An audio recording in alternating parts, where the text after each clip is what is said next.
Este programa es presentado por London Jeans. Encuéntrala en las mejores tiendas de Venezuela. Aguamanía. Lánzate a la verdadera diversión en la vereda del lago, Maracaibo, Estado Zulia, Venezuela. Maxi Donas. No son donas, son Maxi Donas. Maracaibo, Valencia y San Cristóbal. Jumbos. Doral Center Mall, Lago Mall y Sambil, Maracaibo, Venezuela. Miriam Rodríguez, Alta Costura, nuestra diseñadora de moda zuliana, Avenida 9 con calle 66A. Mumioca, muebles que hacen de tu oficina un espacio práctico y moderno, Maracaibo, Estado Zulia, Venezuela.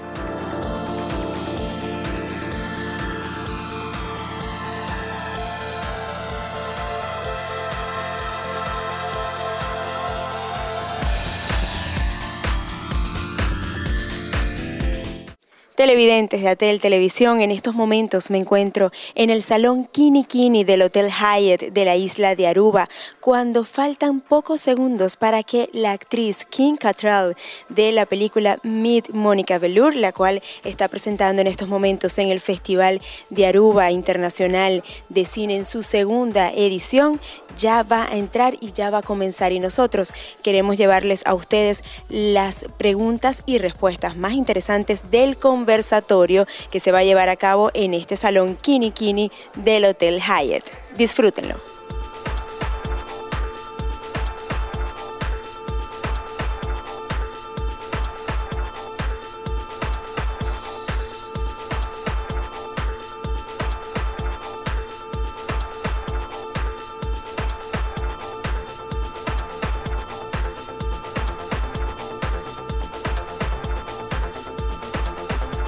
Monica Velour, a sweet departure from your early films like Porky's, Police Academy, Mannequin, and to some extent Sex and the City. Is this a fresh new start? And do you think that sexiness is more of a attitude thing than a physical thing? Well, sex starts in the brain, not anywhere else. So it's always, to me, been that. It starts here. In some ways, my early career was supporting my theater habit. And there was no way that I could even pay a loan, never mind my rent, on what I was making in the theater. So movies became a way for me to do that. And I didn't take it that seriously. And I did quite a few films early on. I did a film called Tribute. I did a film called Ticket to Heaven that were critically acclaimed. And then the director of Tribute was a man who's no longer with us called Bob Clark, who I worked with numerous times. And he offered me a role in Porky's that for basically 4 or 5 days' work, I could make enough money to live over an 8-month period. And my agent said, "You don't want to do this movie." And I said, "Look, this movie's going to do drive-ins, and I need the money. I was broke. I come from blue collar, both sides." And so I made that choice just for survival. I didn't want to have to go back and be a waitress again. I wanted to at least be on a film set and learning something. And this movie, I remember driving down Sunset Boulevard, and there was this huge poster, and mine was the first name. I went, "What? This was supposed to do drive-ins, and go to video." And then this whole swerve happened, and I started to not be seen as, this sort of girl from London, from New York, who had this theater background. That CV, that resume was non-existent. Now what I was this objectified, girl next door, the sexy girl now, the slightly outrageous girl, sexy girl. And that through Mannequin, through Police Academy, all of these kind of films were a very sort of natural graduation from Porky's. And I didn't take it that seriously because I thought people understand that that's not what I do. But nobody was going to the theater other than, the 600 people or the 1,500 people who came to see the plays that I was doing, still growing as an actress, but I couldn't get in the door to meet the directors that Michelle Pfeiffer was, because I was considered this was the kind of career I was going to have. And Sex and the City changed that. dramatically.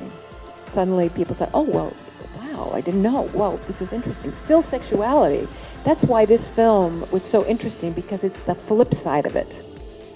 It's the expiration date of being sexy, of being desirable, of having, you know, this American dream of, you know, this powerful woman having it all.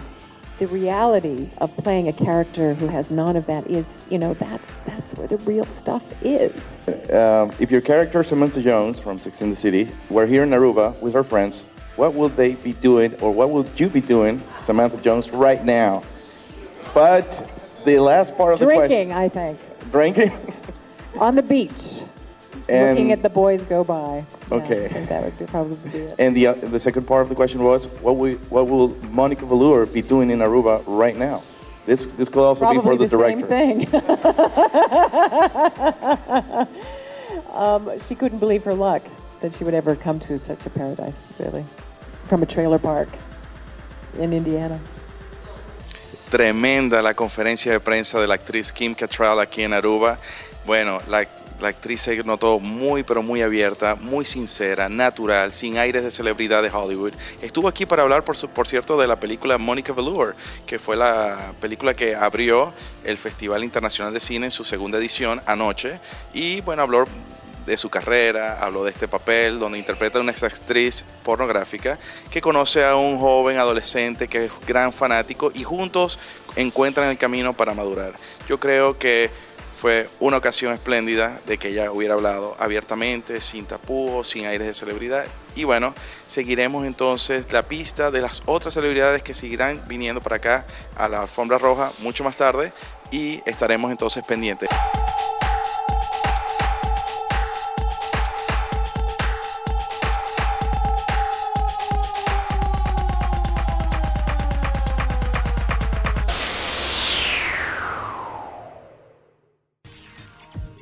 Mi vestuario es cortesía de Jumbos, Doral Center Mall, Lago Mall y Sanville, Maracaibo, Venezuela. Miriam Rodríguez, Alta Costura, Maracaibo, Estado Zulia, Venezuela. Ricardo Pineda se viste con London Jeans, en las mejores tiendas de Venezuela.